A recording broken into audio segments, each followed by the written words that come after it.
Minum kopi premium versus menabung 1 gram emas. Trend zaman sekarang ramai yang sanggup belanja RM15 hingga RM20 sehari untuk secawan kopi premium. Nampak kecil, tetapi dalam sebulan jumlahnya mencecah RM600. Sekarang kita bandingkan dengan emas. Harga 1 gram emas hari ini sekitar RM646 per gram, bermakna nilai kopi premium sebulan sebenarnya sudah cukup untuk membeli sekurang-kurangnya 1 gram emas. Bezanya, kopi itu habis dalam masa 10 minit.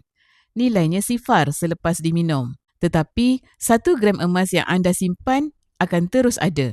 Malah berpotensi meningkat nilainya dari tahun ke tahun. Bayangkan, jika anda tukarkan belanja kopi premium setiap bulan kepada 1 gram emas, dalam 5 tahun anda boleh kumpul lebih 60 gram emas.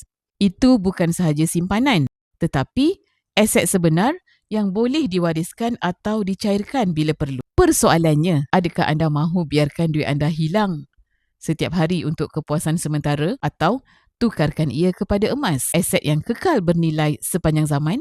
Dengan akaun emas Gap, anda boleh mula serendah RM100 tanpa perlu tunggu gaji besar. Bagi yang berminat untuk memulakan simpanan emas bersama Public Gold, anda boleh isi borang sign up di bio saya atau PM untuk saya bimbing anda dalam cara dan langkah-langkah simpanan emas yang terbaik untuk anda.